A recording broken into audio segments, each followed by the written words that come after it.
안녕하세요. 건강 정보를 한 방에 알아보는 시간 한방이 답이다 조진혁입니다. 안녕하세요. 빅날입니다. 자, 우리가 운동 전후에 물을 충분히 마셔야 한다라는 사실은 알고 있지만 신경 쓰기는 쉽지 않잖아요. 그렇죠. 실제로 체내 수분이 부족한 상태에서 운동을 하게 된다면 운동 수행 능력도 떨어지고 운동 효과도 줄어들 수 있다라고 하더라고요. 예, 그래서 의식적으로 물을 좀 많이 마셔줘야 되는데 네. 그렇다고 무작정 물을 많이 마시면 이것도 좋지 않다고 합니다. 네. 자, 그래서 운동 한두 시간 전에는 500에서 600ml 정도 마시고 네. 또 운동 직전에는 한 4모금, 5모금 정도 목을 축이는 정도만 드시는 게 좋다고 합니다. 네, 우리 몸이 탈수 상태가 되면 항상성이 무너져서 그만큼 운동 효과에도 지장을 줄 수 있다라고 하니까 운동 힘들잖아요. 그렇죠. 힘들게 한 운동인인 만큼 이 최대로 효과를 낼 수 있도록 물 섭취에도 신경 써보시면 좋을 것 같습니다. 자, 한방이 답이다. 오늘도 건강해지는 한 시간 가져보도록 하겠습니다. 함께해 주실 원장님들 먼저 화면으로 만나보시죠.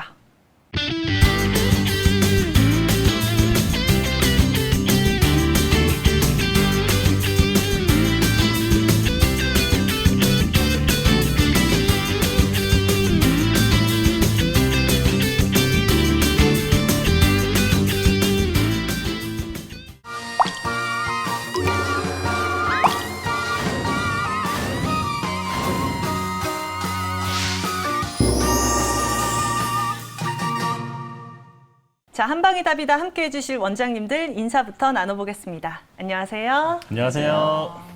네, 우리 원장님들과 함께하는 한방이 답이다 첫 순서 보이는 라디오로 출발해 보겠습니다. 자, 오늘은 과연 어떤 고민을 명쾌하게 해결해 봤을지 지금 바로 만나보시죠. 라면 한 그릇과 김밥 한 줄을 먹어요. 4시간을 뛰어야 돼요. 못해 먹겠다.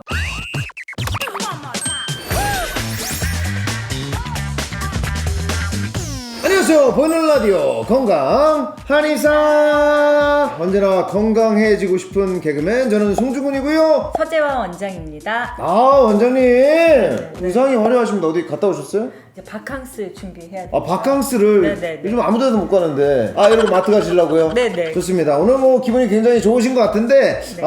오늘 사연자분의 기분도 좀 업되게끔 잘 해결해 주시기 바라겠습니다. 천사도 아닌데 등에 날개가 있어요. 뭐죠? 안녕하세요. 30대 직장인 여성입니다. 저는 10대 때부터 옷을 사고 입을 때마다 스트레스를 많이 받고 있습니다. 이유는 바로 원수 같은 살 때문이죠. 남들이 언뜻 봤을 때는 네가 무슨 살이 있냐, 얼굴이 조망만하다 이러면서 저의 실체에 깜빡 속고 있는데요. 숨어있는 살들을 옷으로 커버하기 위해서 엄청나게 신경을 쓰기 때문입니다. 비교적 팔다리, 얼굴 이런 데는 살이 많지 않은데 문제는 복부, 옆구리살, 날개살, 허벅지 안쪽살, 치킨인가요? 이렇게 잘 보이지 않는 곳에 지방이 몰빵돼 있어서 최대한 이 부분이 날씬해 보이는 디자인의 옷만 골라 입게 되는 거죠. 저도 허리가 쏙 들어가는 하늘하늘한 원피스나 점프수트도 입어보고 싶은데. 그래서 오늘 제가 또 원피스 입고 가운을 벗고 마트 가셔야죠. 네. 바캉스 마트. 그런 옷은 숨은 살들을 적나라하게 드러내기 때문에 그림의 떡일 뿐입니다. 그리고 허벅지 안쪽에 살들이 스치면서 여름에 많이 걸으면 쓰리기도 하고 땀도 많이 나서 여간 불편한 게 아니랍니다. 다이어트를 하면 정작 빠져야 할 곳들은 안 빠지고 얼굴 살만 쭉쭉 빠지니 이것도 문제더라고요. 뱃살, 등살, 허벅지 안쪽 살, 이 부위의 살들만 제발 빠져준다면 인생이 달라질 것 같은데 지방 흡입술이나 가스 주입과 같은 방법 말고 좀 더 부작용 없이 뺄 수 있는 그런 방법 뭐가 없을까요?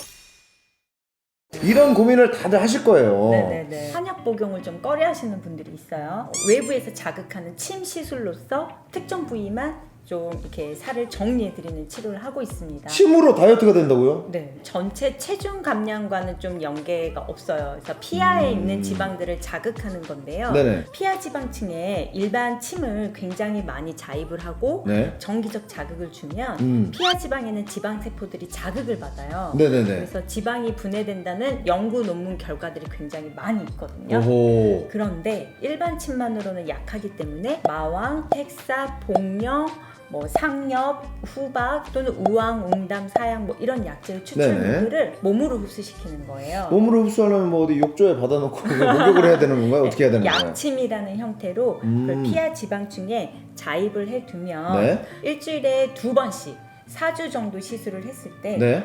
복부 둘레 기준 4cm 정도 사이즈가 줄어든다고 보고되고 있습니다. 4cm가요? 네, 저희가 시술한 지는 벌써 한 10년 정도 지났거든요. 그래서 유효성이나 안정성은 이미 다 검증이 되었습니다. 거기에다가 매선이라고 하는 단백질실을 넣습니다.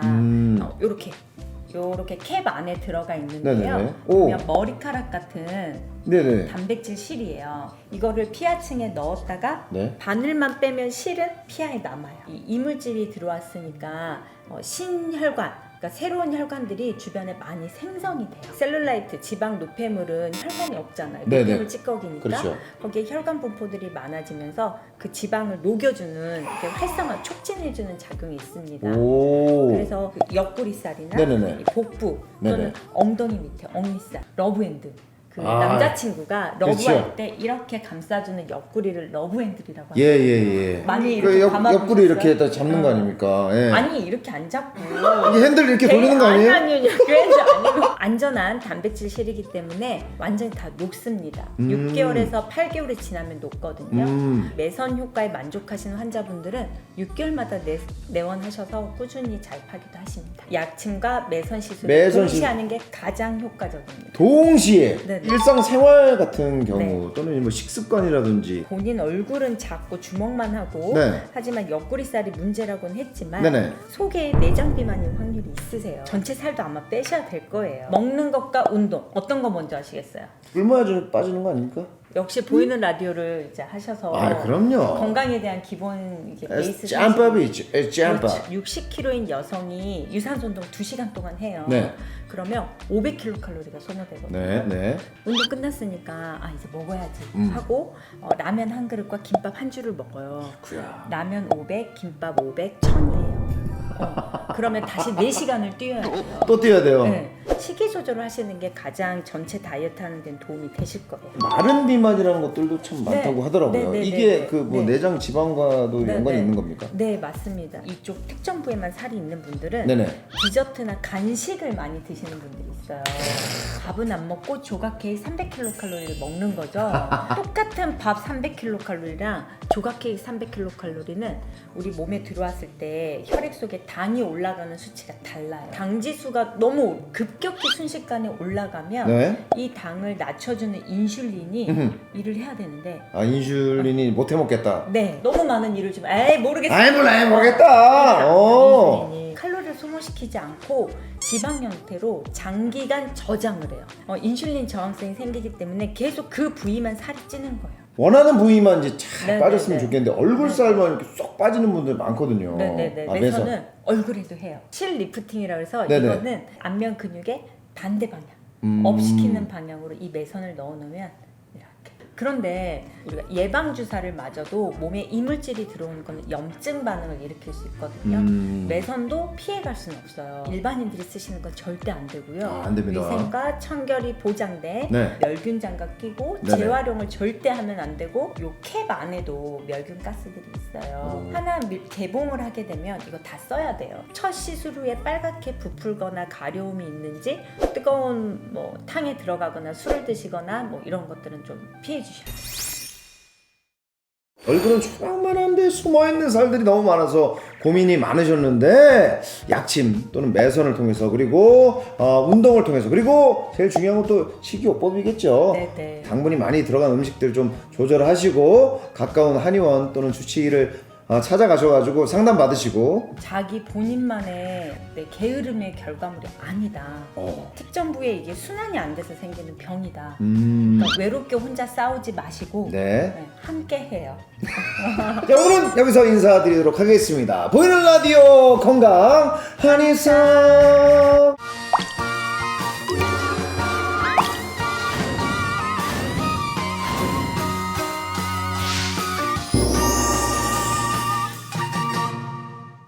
네, 서재화 원장님께서 부분 비만에 대해서 말씀을 해주셨는데 지방 자체는 혈관이 없다 보니까 이 주변 혈관을 활성화시킬 수 있는 비만 약침 그리고 매선의 도움을 받아보는 게 좋다고 조언을 해주셨습니다. 네, 계속해서 이번에는 본격적으로 건강 토크 시작해 보겠습니다.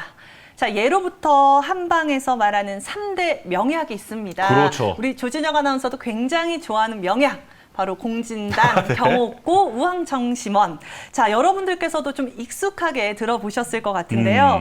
자, 하지만 이 약들이 정확하게 어떤 효능을 발휘하는지, 혹시라도 부작용이 있지는 않은지, 이 복용할 때 좀 주의사항은 무엇인지 궁금하실 것 같은데요. 오늘은 이와 관련된 이야기를 좀 자세하게 풀어보도록 하겠습니다. 네. 자, 일단 그 한약에 대해서 네. 잘 뭐 모르시는 분들도 아마 공진단, 경옥고, 우황청심환 뭐 이런 건 정말 많이 들어보셨을 맞아요. 것 같아요. 네. 자, 그런데 일단 이 약들이 어떤 성분이고 어떤 효과가 있는지 이거는 또 잘 모르실 것 같은데 네. 자, 그래서 이 기본 약들의 그 어떤 설명부터 먼저 들어보도록 하겠습니다. 김남식 원장님 좀 알려주세요. 네, 공진단, 경옥고, 우황청심환 다 많이들 들어보셨을 겁니다. 네. 이제 누구나 체질과 상관없이 많이 사용할 수 있기 때문에 유명한 약들인데요.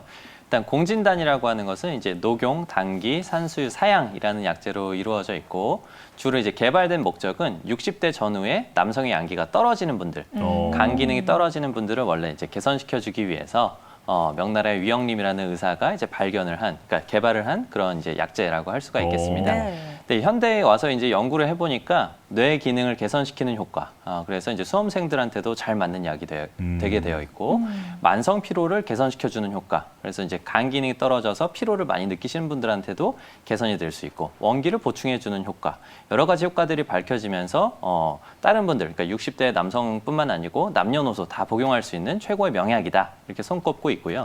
또 한 가지는 이러한 그 효과 때문에 이제 허준 선생님이 칭하시기를 여러 가지 명약들을, 그러니까 보약들을 다 사용했음에도 불구하고 효과가 없으면 끝에는 꼭 공진단을 써보아라. 그러면은 효과가 있을 것이다. 이렇게 기록이 돼 있을 정도로 네. 굉장히 유명한 약이라고 할 수가 있겠습니다. 또 한 가지 이제 경옥고라는 약이죠. 경옥고라는 약은 예전에 이제 징기스탄 칸이 칸 황제가 많이 즐겨 먹었다고 해서 유명한 약인데요. 경옥고가 유명한 이유는 사실 동의보감의 1번 처방이기 때문에 그렇습니다. 네. 그렇군요. 여러 가지 한 4천여 종의 그 처방이 그 기술이 되어 있는데 그 중에서 허준 선생님이 1번으로 꼽은 명약이 바로 이제 경옥고가 되는 것이죠. 예. 경옥고는 이제 폐로 증상, 그러니까 폐 기능이 떨어져서 기력이 이제 허약해지는 사람들을 개선시켜 주기 위해서 이제 개발이 된 약인데 이 약도 그러니까 폐로 증상, 폐 기능이 떨어지는 분들뿐만 아니고 피부를 맑게 해준다든지 원기를 보충해준다든지 기운을 나게 해준다든지 여러 가지 효과들이 또 밝혀지면서 두루두루 드실 수 있는 그런 이제 보약으로 손꼽고 있습니다. 네. 이제 우황청심환 같은 경우에는 이제 한방 신경안정제라고 생각하시면 될 것 같아요. 네. 이제 우황이라고 하는 것이 이제 소에 있는 그 담낭에 생기는 그 결석이거든요. 네. 그 결석을 이제 우리 방법에 맞게 이렇게 포제를 하게 되면 우황이라는 약재를 얻을 수가 있고 이것뿐만 아니고 신경을 안정시켜주는 약 30여 종의 약재를 모아가지고 환우를 빚어 놓은 겁니다. 그리고 여기에는 이제 아까 설명해드린 그 공진단에 들어가 있는 사양이라는 약도 들어가 있고요. 그래서 뇌 기능을 맑게 해주고 그 심혈관 질환이나 뇌 혈관 질환을 예방해주는 효과. 그리고 이 약의 이제 개발된 목적은 사실 중풍을 예방하는 효과거든요. 그래서 중풍을 예방해주는 효과, 여러 가지 효과들이 있기 때문에 신경을 안정시켜주고 그리고 뇌혈관 질환을 예방해주는 목적으로 사용을 많이 하고 있습니다. 네. 네. 이거 세 가지 약만 잘 먹으면 200살도 살 것 같아요. 200살까지. 너무 욕심이 과한 것 같긴 한데 아니 뭐 세 가지 명약에 관해서 저희가 이제 하나하나 차근히 조금 더 자세하게 풀어볼까 하는데 이 앞서서 우황청심원, 저는 솔직히 청심환으로 알고 저도요. 있었거든요. 네. 근데 이 청심원이랑 환이랑 차이가 있는 건지 아니면 같은 약인지 궁금한데 배영호 원장님, 이 두 가지 약이 같은 건가요? 보통 이제 헷갈릴 수 있어요. 네. 우황청심 원, 네. 환, 뭐가 맞냐 고민을 하게 되는데 네. 실제로는 두 가지 약이 다른 약이고 다른 건가요? 비슷하지만 다른 약이라고 보시면 됩니다. 그래서 일단은 우황청심 환 같은 경우는 네. 중국에서 들어오는 들어온 그런 처방인데요. 그 우황청심 환이 우리나라로 들어오면서 우리나라의 체질과 그런 것들에 맞춰서 다시 개량해서 바꾼 것이 우황청심 원이라고 보시면 되고요. 예. 그래서 중국의 우황청심 환 같은 경우는 네. 아까 이제 김남식 원장 말씀하셨듯이 우리나라 우황청심 환 같은 경우는 30여 종의 약재로 구성이 되어 있어요. 그래서 뭐 우황이라거나 뭐 사양, 인삼, 대두황건, 감초 이런 것들로 구성이 되어 있다면 우황청심 환 같은 경우는 이제 우황 그리고 황금, 치자 등 한 10여 가지 약재로 구성이 되어 있어서 구성 자체도 다르기도 하고 그리고 그래서 이제 우리나라 허준 선생님의 그런 동의보감을 보면 우황청심 원을 으뜸 원자를 써서 효과가 더욱 뛰어난 것으로 이렇게 나와 있습니다. 네. 저는 이게 그 뭐 주사로 쓰면은 그 어떤 약물 뒤에 주가 붙고 네. 또 정으로 먹으면 알약으로 먹으면 정이 붙고 뭐 이 정도 차이인 줄 알았는데 맞아요, 저도요. 네, 그게 아니라 아예 성분까지도 다르다 이렇게 네. 말씀을 해주셨습니다.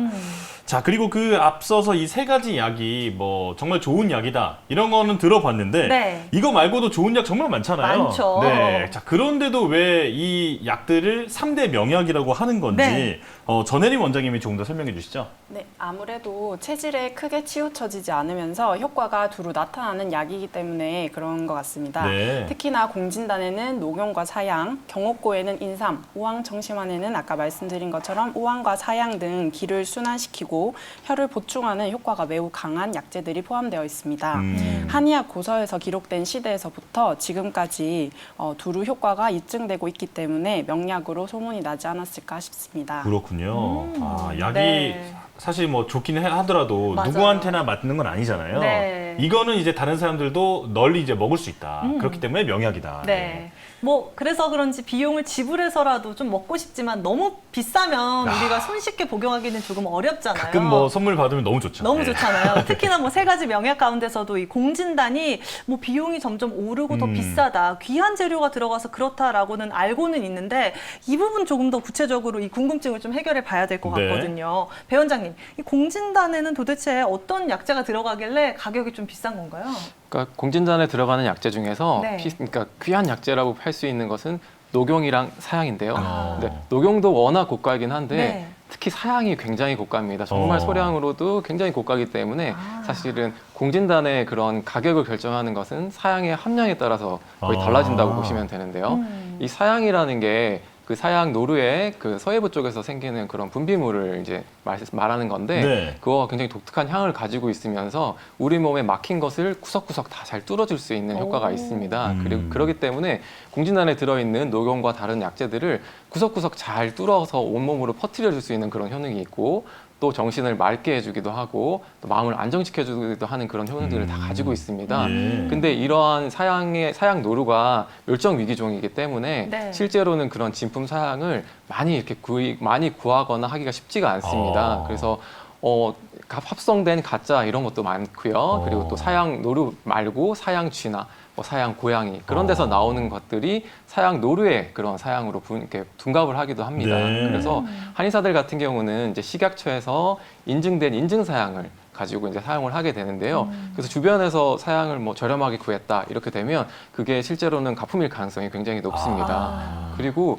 이런 또 사양이 비싸기 때문에 네. 그 사양을 또 사양의 효능과 비슷한 효능을 가진 목향이라거나 침향이라는 것으로 이제 대체를 해서 사용을 하기도 하는데요. 네. 물론 그 약재들도 그 효능이 굉장히 뛰어나기 때문에 많이들 드시고 계신데 네. 그 중에서 침향이라는 약재 역시 실제로는 그 약재가 침향이라는 나무의 수지가 이제 모이면서 서서히 굳어지면서 이렇게 약효를 발휘하게 되는데 그 약재 또한 굉장히 구하기가 쉽지가 않고 고가의 약재입니다. 그렇기 때문에 그 침향 그런 의약품 말고 식품용으로 들어오는 그런 침향들을 많이 또 주변에서 사용을 하시게 되는데 네. 그렇게 되면 그거 역시 가품이 많아서 그 사용을 하실 때 주의가 굉장히 필요합니다. 예, 하긴 뭐 보면 주변에서 어르신들이 네. 뭐 어디서 선물 받았다 아니면 뭐 중국 갔다 온 맞아요. 지인이 가지고 왔다 네. 하는데 이제 그런 것들이 위험할 수 있다라는 점 기억을 해야겠습니다. 네.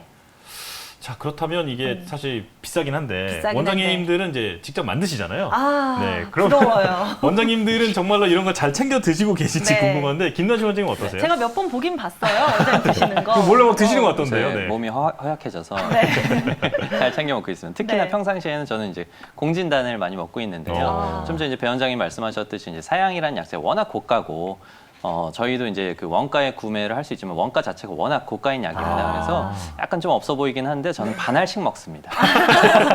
그래도 효능이 있을까요, 원장님? 효능이 있습니다. 그래도 그러니까 하나를 짧게 먹는 것보다 반알을 오래 드시는 게 오히려 더 효과가 있을 수도 있습니다. 아. 그렇기 때문에 저같이 이제 반알씩 아침에 드시는 것도 괜찮고 네. 중요한 일이 있거나 아니면 이제 그 시험을 앞두고 있을 때는 이제 우황청심환 같은 거를 이제 복용하기도 하고 그런데요. 오. 혹시 빙 아나운서님도 뭐 수능 보실 때 네. 우황청심환 같은 거 좀 복용하셨습니까? 하십니까? 아니요, 안 저는 하셨어요? 복용하지 않았습니다. 아, 그렇습니까? 네. 더 좋은 학교 가실 수 있었는데. 네. 그때 이걸 알았으면 학교 등급이 좀 업그레이드가 됐을 텐데 장난입니다. 아쉽네요. 네, 우황청심환 네. 제가 왜 사실 언급을 드렸냐면 우황청심환을 드시더라도 그 시험 직전에만 막바로 드시게 되면 너무 다운돼가지고 혹시 좀 피로감 느끼실 수도 있어요. 그렇기 때문에 그 시험 직전에 드시지 말고 약 일주일 전쯤에는 몇 번 한 2, 3일 정도 먼저 복용을 해서 테스트를 해보고 괜찮으면 시험 전에 드시는 것이 좋겠습니다. 예. 네, 뭐 지금이라도 늦지 않았으니까 김남식 원장님이 방송 끝나고 저희에게 뭘 주시지 않을까 그쵸, 일말의 희망을 걸어보고 지금 남은 방송을 좀 진행해 보도록 하겠습니다. 막 생일 이러고 이러면 가끔 또 주실 때가 있거든요. 네, 오늘 방송 끝나고 좀 기대를 우리 해보도록 하고요. 그러니까요. 자, 일단은 뭐 각 약들의 효능과 뭐 여러 가지 좋은 점들을 들어봤지만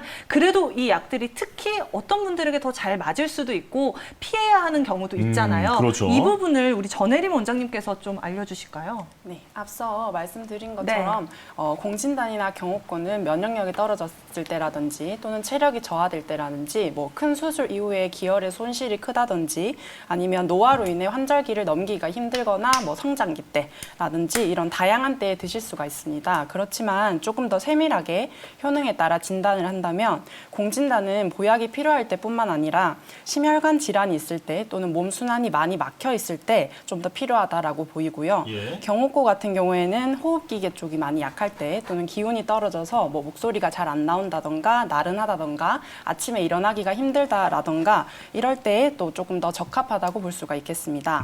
우황청심원은 아까 앞에서 말씀드린 것처럼 안정시키고 진정하는 작용이 필요할 때 모두 복용을 할 수가 있고요. 예. 두루 사용할 수 있는 보약이라 사실 뭐 굳이 피해야 할 상황이 많지는 않지만 다량의 약을 이미 복용 중이거나 특정 질환이 있을 때 또는 한약을 중첩적으로 복용하고 있을 때는 의료진의 진단에 따라서 복용하는 것이 좋고요. 네. 보약을 이것저것 함께 섞어 복용하게 되면은 효과가 상쇄될 수 있기 때문에 조절을 하는 것이 좋습니다. 아, 네. 이게 확실히 그 사람마다 아무리 좋은 약이라 하더라도 네. 내 몸의 상황에 맞게 맞아요. 이제 복용을 해야 된다. 이 부분을 강조를 해주셨어요. 네, 여러분들께서는 한방이답이다 함께하고 계시고요. 바로 이어서 준비된 증상 사례를 통해서 또 다른 건강 이야기 나눠보도록 하겠습니다.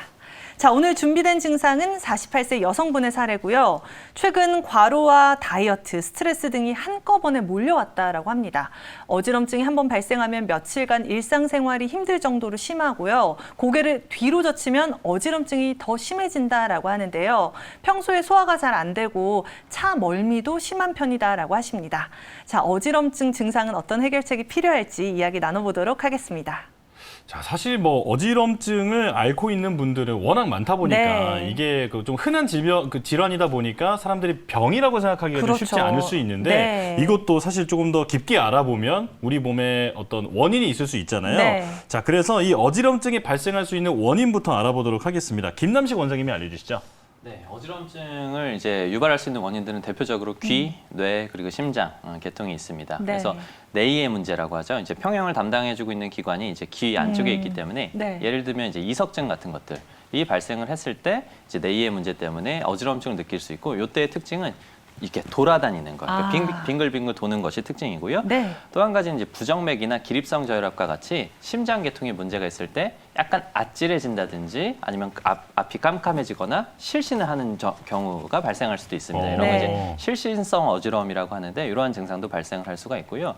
요새 이제 현대인들 굉장히 많은데 이 사례자분과 같이 이제 스트레스가 많은 분들은 이제 불안장애나 공황장애 때문에 생기는 자율신경 계통의 이상에서 네. 오는 그 어지럼증이 발생할 수도 있습니다. 또한 이제 약물을 이제 장기간 복용하시는 분들이 계세요. 그러니까 안정제나 진정제 같은 경우를 너무 오랫동안 복용하시는 분들은 이제 약인성 어지럼증이 또 유발될 수 있거든요. 그래서 이런 여러 가지의 그 가능성을 그 염두해 두고 치료에 임하시면 좋겠습니다. 예. 네. 정말 뭐 어떤 한 가지 원인이 아니라 다양한 요소를 통해서 어지럼증이 유발될 수 있다라고 정리를 해주셨는데요. 뭐 단순히 생리적인 어지럼증이 아니라 어떤 질환의 증상으로 병적인 어지럼증이 나타나면 또 이게 좀 상황이 더 심각해질 수도 있잖아요. 그러니까요. 배영욱 원장님, 어지럼증을 유발하는 대표적인 질환이 있다면 어떤 게 있을까요? 이제 김남식 원장님께서 전반적인 내용들을 많이 말씀을 해주셨는데요. 네. 그 중에서 이제 어지럼증을 일으키는 병리적인 그런 원인 중에서는 이비인후과적 질환이 한 80% 정도, 즉 아까 말씀하셨던 이 귀 안쪽에 내이의 질환을 얘기하고 있습니다. 그 중에서 이제 첫 번째로는 이석증을 말씀드릴 수 있는데요. 이석증 같은 경우는 우리 몸에서 평형을 감지하는 그런 이석이라는 물질이 있는데 그게 제 위치에서 떨어져 나와서 여기저기에 자극을 주게 되면 정상적인 상태임에도 불구하고 우리가 어지럼증을 느끼게 되고요. 이런 경우에는 속이 울렁울렁하거나 뭐 구토 같은 게 난다거나 이런 증상을 동반하기도 합니다. 그리고 그 다음에 이제 또 귀 쪽에서 나타나는 증상으로는 메니에르 증상이 있는데요. 메니에르 같은 경우는 우리 몸에서 평형을 담당하는 귀의 그런 기관들 중에서 세방고리관 그리고 전정기관들이 있는데요. 그 기관 안에는 림프액이라는 게 차 있습니다. 그래서 우리가 예를 들어서 코끼리 코 같은 걸 하고 이렇게 빙빙 돌게 되면 어지럼증을 느끼게 되는데 네. 그 안에 있는 림프액이 출렁거리면서 이제 그런 것들을 느끼게 되는데요. 어떤 원인에 의해서 그 림프액의 양이 많아지게 되면 실제로는 그런 자세나 그런 것들을 하지 않았음에도 불구하고 어지럼증을 느끼게 됩니다. 그리고 그런 것들이 차 있게 되면 이런 메니에르 같은 경우에서는 소리의 정보도 왜곡이 일어나게 되는데요. 그렇게 되면 이제 귀에서 소리가 울리는 그런 이제 이명 같은 증상 그리고 소리가 들리는 게 덜 들리는 난청 같은 그런 증상들이 같이 일어나게 됩니다. 그래서 요것들을 3대 증상이라고 얘기를 드리고 있습니다. 네. 그리고 다른 또 하나의 그런 귀에서의 질병은 전정신경염이라고 하는데요. 네. 그 전정기관이라는 곳에 이제 세균이나 바이러스 같은 것들이 발생하면서 염증이 생기게 되면 그때는 우리가 또 어지럼증을 심하게 느끼게 됩니다. 그래서 이것들이 가장 대표적이고요. 그리고 아까 김 원장님 말씀하셨던 것처럼 뇌에서의 질환에서는 이제 중풍의 전조증처럼 느껴질 신호증으로 많이 나타나게 되는 일과성 뇌허혈이라거나 아니면은 뇌에서 이제 평형을 이제 담당하고 감지하는 그런 쪽인 뇌관이라거나 소뇌 쪽에서 이제 중풍이라거나 아니면 뇌종양 같은 것들이 발생했을 때도 우리가 어지럼증을 느끼게 되고요. 네. 기립성 저혈압, 빈혈 이런 것들이 다 이런 어지럼증을 나타내는 중요한 질병이라고 볼 수 있습니다. 네. 네. 일단은 그 어지럼증의 80% 정도가 그 원인을 귀에서 찾을 수 네, 있다. 네, 이렇게 맞아요. 정리를 할 수 있겠는데요. 자, 그렇다면 한의학에서는 어지럼증을 어떻게 보고 있는지 배 원장님이 이어서 알려주시죠. 네. 한의학에서는 어지럼증을 현훈이라고 얘기를 하는데요. 그 현은 눈앞이 캄캄해지면서 어지럽다 이런 뜻을 얘기하고 있고요. 예. 훈은 빙글빙글 돌면서 어지럽다 이런 것을 이야기하고 있습니다. 그래서 빈혈 같은 경우가 눈앞이 캄캄해지면 대표적인 것이고 이석증 같은 경우가 빙빙 도는 그런 어지럼증의 대표적인 것인데요. 그래서 이런 어지럼증의 증상들을 잘 표현하고 있는 단어로 현운이라고 표현하고 있고요. 동의보감에서는 이제 그거의 원인과 증상에 따라서 6가지로 구분해서 보고 있습니다. 네. 그래서 하나씩 설명을 드리면 이제 풍운 같은 경우는 우리 몸에 생기는 바람에 의해서 어지럼증이 생기는 것인데요. 그것은 이제 우리 몸 뇌졸중, 이제 뭐 중풍이라고 하는 뇌졸중이나 이런 것들, 뇌혈관 질환이 그런 거에 해당하고요. 열운이라고 하는 것은 이제 열 같은 것들이 화열들이 머리로 올라오게 되면서 또 땀을 흘리게 되고 이렇게 하면서 이제 어지럼증이 발생하는 것으로 여름철의 탈수가 여기에 가장 비슷합니다. 네. 그리고 다문이라는 것은 우리 몸에서 이제 정체되어 있는 체액이 있는데 이런 체액이 정체되게 되면 머리로 맑은 기운이 가는 것을 막게 되고 그렇게 되면 어지럼증이 발생을 합니다. 이때는 소화기 증상이 보통 같이 일어나는 경우들이 많습니다. 그 다음으로는 기운이라고 하는데요. 기운은 이제 스트레스나 화가 쌓이게 되면 그것 때문에 이제 두통과 이렇게 앞쪽 이마 쪽, 미간 사이 이런 쪽에 두통이 같이 동반되면서 어지러운 경우를 이야기하고 있습니다. 그리고 다음으로는 허운이라고 하는데요. 큰 병을 앓고 나서 몸이 허해졌을 때 어지러운 것으로 노년층에 많고 빈혈에 의한 어지럼증도 여기에 해당합니다. 그리고 마지막은 이제 스푼이라고 해서 습기에 의한 어지럼증이고요. 이런 경우는 이제 몸이 무거운 그런 증상을 동시에 같이 가지고 있는 경우가 많습니다. 네. 네. 듣다 보니까 어지러워지는 것 같아요. 어지러워요. 현훈, 어지럼증, 한의학적 원인 6가지로 구분지어서 자세하게 설명을 해주셨고요. 바로 이어서 전혜림 원장님께서 좀 몇 가지로 압축해서 다시 한번 정리해 주시면 좋을 것 같거든요. 네. 어지럼증의 원인을 한의학적으로 몇 가지 정리를 해본다면 네. 가장 많은 어지럼증 환자의 원인은 허증으로 인해서 생기는 것입니다. 허하다는 것은 부족해서 생긴다는 것을 의미하는데요. 주로 기운이 허하거나 혈이 허하거나 이제 이렇게 해서 생기게 되는데 기운이 허해서 혈을 잘 돌려주지 못하거나 또는 혈이 부족해서 기립성 저혈압이나 빈혈로 인한 어지럼증 등이 발생하게 됩니다. 또 소화기가 허한 경우에도 어지럼증이 유발될 수가 있는데요. 멀미로 인한 어지럼증, 또 책기로 인한 어지럼증 등이 포함된다고 볼 수가 있겠습니다. 예. 두 번째로 노폐물이 기혈의 순환을 막는 경우인데요. 주로 좋지 않은 식습관이나 잘못된 생활 습관 등으로 인해서 습담이 쌓이게 되는데 이건 역시 어지럼증의 주된 원인이 되고 있습니다. 대부분 이러한 습담으로 염증이 유발이 되게 되면서 머리가 무겁고 맑지 않으면서 생기는 어지럼증, 그리고 각종 연증성 질환으로 인해 어지럼증이 생기게 됩니다. 세 번째로는 스트레스나 시민성으로 인해서 생기는 어지럼증인데요. 스트레스는 이제 장부의 기운을 울체되게 만들고 혈의 흐름을 막는 어혈을 유발하게 돼서 장기적으로 이제 여러 가지 질환을 일으키는데요. 결국 자율신경계 이상을 일으키게 되면서 어지럼증을 유발하는 원인이 됩니다. 예. 이 밖에도 기저질환으로 인해서 어지럼증이 생길 수가 있고 또 원인이 뚜렷하지 않으면서 장기적으로 이제 생기는 어지럼증 중에 일부는 척추의 불균형으로 인해서 생길 수도 있습니다. 네. 특히 경추 쪽 불균형이 뇌로 가는 순환을 방해할 수가 있어서 역시 어지럼증의 원인이 될 수가 있습니다. 네. 한의학적 원인 지금 크게 이제 4가지를 말씀을 해주시니까 네. 이해가 좀 쉬운데요. 맞아요. 자, 그런데 그 어지럼증이 생기면 이거 그냥 잠깐 어지럽다가 마는 거 말고 좀 심하게 어지러우면 네. 내가 뇌에 이상이 있는 거 아닌가? 맞아요. 이런 걱정이 들기도 네. 하잖아요. 자, 그렇다면 이게 어떤 정도의 수준의 어지러움이면은 내 몸에 좀 문제가 있다 이렇게 볼 수 있는 건지 네. 김남식 원장님이 좀 알려주시죠. 네, 맞습니다. 어지러움 그냥 가볍게 넘기실 게 아니고 심한 두통이나 구토와 같이 심한 이제 증상들이 겹쳐져 있는 경우에는 뇌에 문제가 있지 않은지 한번 좀 살펴보셔야 됩니다. 네.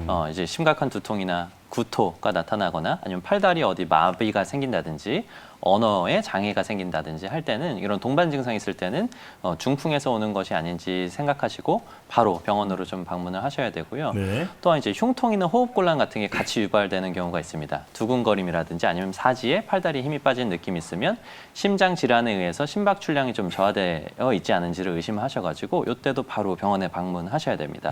그래서 혈압이나 심전도 같은 간단한 검사부터라도 빠르게 시행해야지 골든타임은 놓치지 않을 수 있으니까요. 바로 이러한 경우에는 병원을 방문하셔야겠습니다. 예. 네, 뇌질환, 심장질환이 의심된다면 좀 빠르게 골든타임을 놓치지 말고 진단받아서 치료를 해야 된다라고 강조를 해주셨고요. 자, 전반적으로 이런 어지럼증은 이제 치료를 해봐야 되잖아요. 그렇죠. 자, 전혜림 원장님, 이 치료 방향과 목표는 어떻게 잡고 저희가 치료를 받게 되는 건가요? 네, 앞서 소개한 여러 원인들을 살펴보면 네. 대부분 기혈의 흐름이 막혀있는 몸 상태에서 발생을 하게 됩니다. 몸이 순환이 막혀있게 되면 어지럼증뿐 아니라 여러 가지 증상들로 그 상태가 표현이 될 수가 있는데요. 습담을 제거하고 기혈의 순환을 회복하기 위해서 침이나 약침, 한약 치료 등이 필요합니다. 또 두 번째로 장부에 허한 것을 보충해서 순환을 촉진해야 할 것인데요. 장기적으로 어지러움을 계속 앓고 있다면 특히나 장부가 허해지고 굳어져 있을 가능성이 높습니다. 허한 장부를 보해주면 자연스럽게 기능이 회복되고 굳어진 부분도 풀릴 수 있게 됩니다. 만성적으로 어지럼증이 발생한다면 증상만 완화시키는 치료보다는 근본적인 장부의 상태를 살피는 것이 중요합니다. 마지막으로 척추의 불균형으로 인한 구조적인 문제를 해결하는 것이 필요할 것인데요. 네. 척추의 불균형이 지속되면 장부의 불균형 또는 이제 자율신경계 문제까지도 유발이 될 수가 있습니다. 이러한 부분을 해결하기 위해서는 침 치료뿐 아니라 추나 치료도 굉장히 효과적입니다. 그렇군요. 막힌 것을 뚫어주고 네. 그리고 이제 허한 것을 보충해서 순환을 촉진시켜주고 네. 그리고 체형의 균형까지 맞춰주는 치료 그게 바로 이제 한방 치료다 이렇게 말씀해 주셨는데요. 네. 자, 그 어지럼증에는 또 다른 어떤 치료들이 이제 적극적으로 쓰이고 있는지 네. 김남식 원장님께서 알려주시죠. 네, 어지럼증은 이제 대표적으로 한약 치료와 침 치료를 기본으로 하고 있습니다. 네. 그래서 이제 한약 치료 같은 경우도 이제 어지럼증 그 환자의 전 원장님 말씀해 주신 것처럼 환자의 상태에 따라서 이제 운용을 하게 되어 있고요. 대표적인 처방이 있습니다. 이제 대표방이 자음건비탕이라고 하는 처방이 있는데요. 자음건비탕을 가지고 약 70여 명의 환자를 대상으로 해서 이제 연구를 해봤습니다. 어지럼증 호소하시는 분들 이제 자음건비탕을 꾸준히 복용시키면서 전후에 비교를 해봤더니 육체적인 어지러움, 육체적으로 떨리는 느낌, 그리고 본인이 느끼는 그 정신적인 어지러움 여러 가지 척도를 모두 다 유의미하게 개선시킨다는 연구 결과가 있었거든요. 그래서 자음건비탄 같은 경우는 이제 몸을 보충해주고 그 심리적인 안정을 취해주면서 뇌신경을 보호해주는 효과 때문에 이제 어지럼증을 예방해주는 효과가 있는 것이고요. 또한 이제 침 치료도 이제 그 많이 활용을 하고 있는데 네. 이거는 이제 영국에서 진행된 연구입니다. 그래서 27개의 임상 연구를 다 모아가지고 네. 이 수백 명의 환자를 대상으로 해서 침 치료가 효과가 있는지 없는지를 따져봤더니 메니에르병이라고 아시잖아요. 네. 메니에르병에서 이제 어지럼증이 유발된 환자분들 대상으로 침 치료가 얼마나 효과적인지를 봤더니 이제 급성적인 증상, 메니에르병 때문에 급성적으로 어지러운 분들, 만성적인 증상, 뭐 1, 2년이 지나서 계속 어지럼증을 느끼시는 분들 모두 침 치료가 효과적이라는 연구 결과가 있습니다. 그래서 네. 결론적으로는 이제 침 치료와 한약 치료를 병행해서 시행하시면 좋은 효과를 얻으실 수 있겠습니다. 네. 네. 역시나 그 침 치료와 한약 치료가 네. 좋은 효과를 보이고 있다. 이 원장님은 항상 이런 자료들을 다 어디서 가져오시는지 모르겠어요. 그러게요. 네. 원장님께서 직접 연구하신 건 아니지만 정말 좋은 연구 자료를 저희에게 또 소개를 해주시면서 임상 결과상 또 효과가 있다라는 것을 다시 한번 또 이해할 수 있는 기회였는데요. 네, 믿음이 더 가잖아요. 네, 뭐 네. 침 치료 말씀도 해주셨고 한약 치료. 그럼 저는 이 한약에 어떤 약재들이 포함되어 있을지 궁금하거든요. 배영국 원장님, 실제로 한약에는 어떤 약재들이 포함돼서 또 어떤 역할로 치료가 되는 건가요? 이제 아까 이제 김남식 원장님이 얘기하셨던 네. 처방도 굉장히 이제 대표적인 처방인데요. 또 이렇게 어지럼증을 치료하는 가장 대표적인 또 처방 중에 하나는 단아배충 천마탕입니다. 그래서 네. 그 처방을 제가 예를 들어서 설명을 드릴 텐데요. 네. 그래서 이제 자료 화면을 보시게 되면 이 처방 같은 경우는 보통은 이제 소화기 증상과 그리고 이제 머리 쪽에 어지럼증 이런 것들을 동시에 이렇게 같이 이렇게 가지고 오는 그런 증상으로 볼 수 있는데요. 맞아요. 이 처방 중에서 이제 저희가 어지럼증에 이렇게 증상이 생기면 병원에 가서 검사를 먼저 받아보는데 뭐 머리를 검사하고 귀를 검사하고 빈혈을 체크해보고 이렇게 했을 때 특별한 원인이 잘 안 나타나는 경우에는 한방에서 보는 담음이 원인인 경우들이 많습니다. 네. 그래서 아까 얘기했었던 그런 담운에 해당하는데요. 지금 그런 증상들을 치료를 할 수 있는 그런 약재들이 이 중에서 바나, 백출, 그다음에 창출, 복령, 텍사와 같은 약재들이 이 처방에 들어가 있는데 네. 이런 약재들은 우리 몸에 정체되어 있는 그런 이제 체액들을 잘 순환시켜줘서 머리하고 그런 소화기의 그런 체액들을 잘 순환시켜서 없애줄 수 있도록 하는 그런 처방입니다. 그리고 그거 외에도 환기라거나 인삼이 같이 들어가면서 아까 기운이 허해져도 어지럼증이 발생하는데 그런 원기를 보충할 수 있는 그런 효능을 나타내는 그런 약재들이 또 많이 도움이 되고요. 네. 그리고 천마 같은 경우는 어지럼증이 발생했을 때 그 어지럼증을 이제 진정시켜줄 수 있는 효능이 있기 때문에 이런 약재도 많이 활용이 됩니다. 그리고 아까 소화기 증상이 같이 보통 생긴다고 했었는데 귤피라거나 신곡, 메가 같은 그런 약재들은 소화 기능을 도우면서 치료를 하고 있습니다. 그래서 꼭 이 처방이 아니더라도 다른 처방에서도 담을 치료를 한다거나 아니면 기운을 더해주고 그리고 또 소화기를 돕는다거나 그리고 또 머리 자체에 작용을 해서 진정을 시켜준다거나 이런 약재들을 사용하게 되면 우리가 어지럼증을 잘 치료를 할 수 있는 그런 한약 처방이 될 수 있습니다. 네. 근데 지금 네. 원장님 말씀해 주시면서 담음 얘기를 해주셨잖아요, 원장님. 그럼 네네. 평소에 네. 우리 몸에 담음이 좀 쌓이지 않도록 하기 위해서는 네네. 어떤 것들을 좀 조심하면 좋을까요? 일단은 담음이라는 건 체액이 정체됐다는 뜻이기 때문에 네. 그래서 음식을 드시고 바로 눕는다거나 네, 그리고 뭐 음식을 먹고 바로 잠을 잔다거나 네. 그래서 야식을 먹는 습관이라거나 뭐 이렇게 활동 자체가 떨어져 있는 그런 상황에서 많이 생기고요. 그리고 담음이 잘 생기는 음식들이 있습니다. 좀 기름지고 네. 그리고 밀가루 음식이라거나 소화력이 좀 소화가 잘 안 되는 음식들을 네. 자주 먹게 되면 그것들이 소화기에 담음이 생기고 또 우리 몸 전체에서도 담음이 생기기 때문에 네. 그런 음식들을 피해주는 것도 굉장히 중요합니다. 네. 네. 원장님 저도 또 궁금한 게 있는데 그렇다면 그 소화기와 이 어지럼증에 좀 많은 그 연관이 있다고 말씀해 주셨잖아요. 그렇다면 좀 소화기가 안 좋은 분들이 소화기가 좀 좋아지면 어지럼증이나 이런 부분들도 많이 개선이 되는 건가요? 맞습니다. 그러니까 소화기가 안 좋은 원인도 여러 가지가 있을 수 있는데요. 그 중에서 담음이 원인인 경우에는 이 명치 아래쪽이 그득하게 답답하고요. 네. 물렁물렁하고 토할 것 같다거나 이런 증상이 자주 발생하는데 이런 분들의 소화기 증상이 개선이 되면 그때는 어지럼증도 같이 좋아지는 경우가 많습니다. 그렇군요. 네. 오. 역시 여러모로 우리 몸이 하나로 네. 연결돼 있다는 맞아요. 걸 항상 느끼는 시간입니다. 네, 정말 어지럼증을 좀 완화시켜주는데 도움이 될 수 있는 여러 가지 지금 치료 방법과 방향성에 대해서 이야기를 나눠보고 있는데요. 중요한 것도 하나 있죠. 우리가 평소에 좀 실천해 볼 수 있는 마사지라든지 이 자극, 혈자리 그쵸. 지압법 네. 매우 중요할 것 제가 또 같은데 좋아하는 코너죠. 네. 코너죠. 자, 전혜림 원장님, 어지럼증을 완화해 줄 수 있는 혈자리 어디 자리가 좋을까요?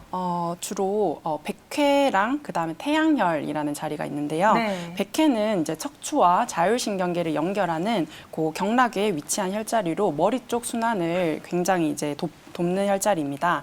또 양쪽 관자놀이 부근에 이제 위치한 태양혈이라는 혈자리가 두통이나 어지럼증을 이제 치료하는 혈자리로 또 사용이 되고 있습니다.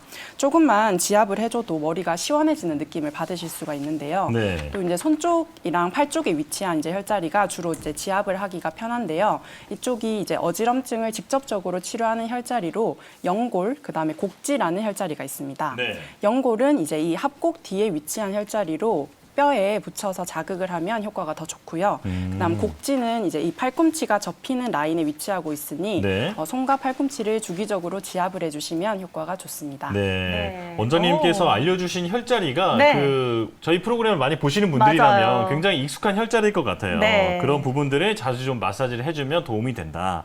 자, 기억을 하면 좋을 것 같고요. 네. 자, 그리고 우리가 평소에 어지럼증을 좀 많이 느끼시는 분들이라면 생활에서 좀 관리할 수 있는 방법을 알면 좋잖아요. 맞아요. 네. 자, 그래서 어떤 생활 습관을 가지면 우리가 어지럼증을 좀 잘 관리할 수 있을지 네. 이 부분은 김남식 원장님 좀 알려주시죠. 네, 어지럼증인 생각보다 수분 보충이 중요합니다. 오, 네, 네. 체액량이 떨어져서 그리고 혈액순환이 잘 되지 않으면 어지럼증이 더 잘 느껴지기 때문인데요. 그래서 평상시에 수분 보충을 충분히 그리고 짬짬이 해주시는 것이 굉장히 중요하다고 할 수 있겠습니다. 네. 또 한 가지 여기 환자분께서도 이제 머리를 뒤로 이렇게 젖히면 더 어지럽다고 하셨어요. 맞아요. 이게 이석증 같은 증상에서도 그렇고 네. 다른 뇌에서 오는 다른 원인에서 오는 어지럼증도 머리를 심하게 흔들면 어지럼증이 더 가중되는 특징이 있습니다. 때문에 천천히 이동을 해주시는 체위 변경을 할 때 천천히 이동을 해주시는 게 굉장히 중요합니다. 앉았다가 일어날 때도 천천히 네. 그리고 누웠다 일어날 때도 천천히. 안 그러면 이제 기립성 저혈압 같은 어지럼이나 아니면 회전성 어지럼이 발생했을 때 쓰러지게 되거든요. 쓰러지면 대부분은 이제 일어나기는 하지만 네. 쓰러질 때 대부분 다치시게 돼요. 맞아요. 크게 다치는 경우도 많습니다. 네. 뇌출혈 같은 게 생긴다든지 때문에 움직임을 좀 천천히 하자라는 것이 중요하고요. 또 한 가지는 이제 담배를 좀 끊어주시는 거. 예. 담배를 피게 되면 혈관이 일시적으로 급격히 수축하고 혈압은 또 급격히 상승하게 되어 있거든요. 그러면 어지럼증이 가중되는 경우들이 굉장히 많습니다. 예. 평상시의 생활 습관은 뭐가 중요하냐면 꾸준한 운동을 해주시는 거예요. 꾸준한 운동. 아까 우리 전 원장님이 강조해 주신 게 몸이 허할 때 이런 것들이 많이 발생할 수 있다고 했잖아요. 네. 꾸준한 운동을 통해서 체력을 증진하면 네. 이러한 것들을 예방할 수 있겠습니다. 그렇군요. 운동 그리고 물 많이 마시기 네. 또 담배 끊기. 네, 이 부분 또 기억을 하셔야겠습니다. 네, 이렇게 증상사를 펼쳐봤고요. 이번에는 오늘의 건강 꿀팁이 기다리고 있습니다. 어떤 알짜 정보가 담겨 있을지 지금 바로 만나보시죠.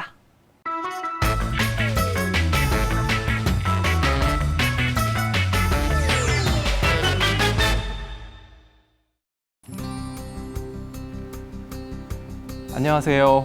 오늘의 팁을 알려드릴 한의사 배용욱입니다. 어느덧 8월 중순이 지나서 오늘 뜨거웠던 여름이 마무리되고 있는데요. 오늘은 여름 내내 손상된 지친 피부를 회복하고 가을을 맞이할 수 있는 팁을 알려드리도록 하겠습니다. 첫 번째로는 여름 손상에서는 뜨거운 햇빛에 의한 자외선 손상이 가장 우선이 됩니다.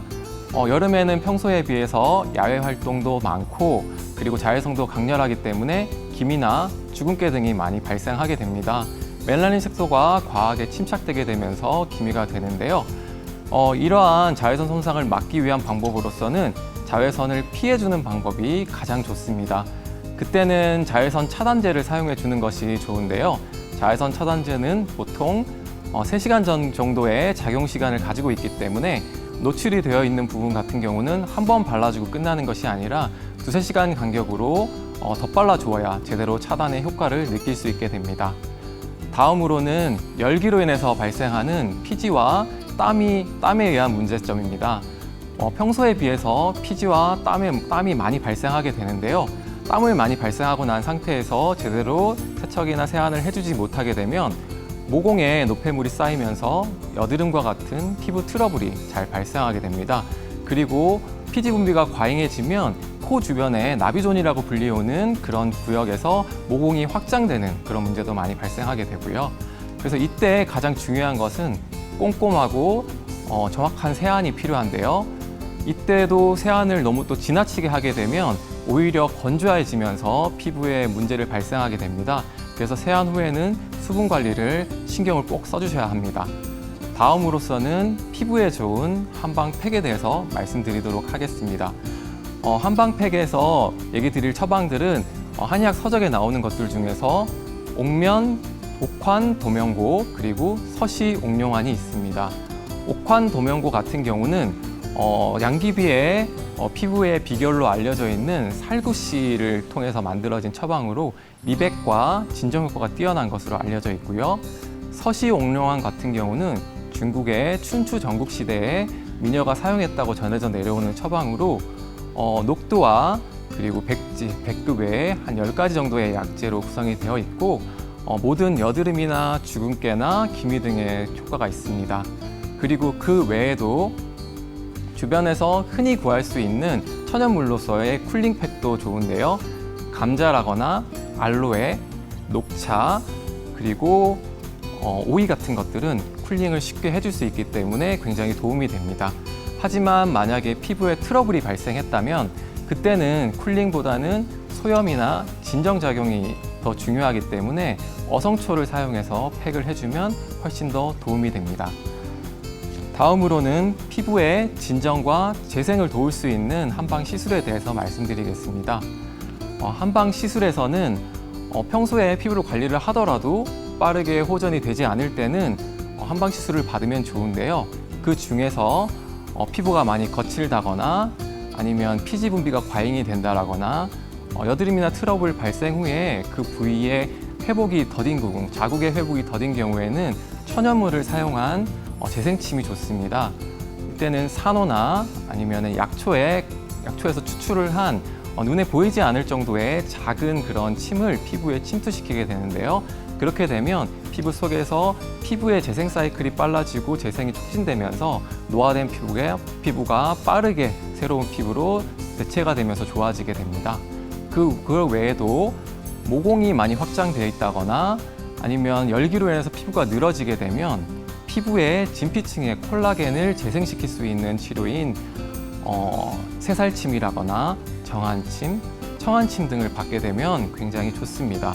이 시술들은 침이나 한약을 피부의 진피층에 직접적으로 자극을 주게 되면서 콜라겐을 재생시키게 되는데요. 이렇게 됐을 경우 피부가 훨씬 탄탄하고 탄력 있는 피부로 바뀌게 됩니다. 다음으로서는 피부에 도움이 되는 한방차에 대해서 말씀을 드리도록 하겠습니다. 한방차에서는 첫 번째로는 율무차가 있는데요. 율무 같은 경우는 미백에 뛰어난 효과가 있기 때문에 피부를 곱고 투명하게 가꿀 수 있고요. 포함되어 있는 효소가 신진대사를 촉진시켜주고 노폐물을 배출하는 효능까지 같이 가지고 있습니다. 그리고는 다음은 구기자차인데요. 구기자 같은 경우는 우리의 피로를 풀고 또 보양을 할 수 있는 보약과 같은 차인데요. 동시에 비타민C가 풍부해서 피부 미용에도 굉장히 도움이 됩니다. 그리고 마지막 세 번째로는 대추차인데요. 대추에는 당질과 비타민 A, B1, B2 등의 그런 영양소들이 풍부하게 포함되어 있으면서 피부의 재생과 그리고 미백에 도움이 됩니다. 그래서 이 차 같은 경우는 잡티를 제거해 준다거나 피부 노화를 방지해 주는 그런 효과를 가지고 있습니다. 네, 지금까지 제가 피부의 그런 손상을 막기 위한 생활 관리와 가정에서 할 수 있는 한방팩 그리고 한방차를 소개시켜 드렸고요. 그리고 한의원에서 받을 수 있는 시술에 대해서 말씀드렸습니다. 피부는 동안을 결정하는 굉장히 중요한 요소 중에 하나인데요. 앞으로 또 다가올 가을과 환절기는 굉장히 건조한 계절이기 때문에 미리 지금 지친 피부를 살펴보고 보살피는 시간을 한번 가져보실 것을 추천드립니다. 지금까지 배용욱 원장이었습니다. 감사합니다.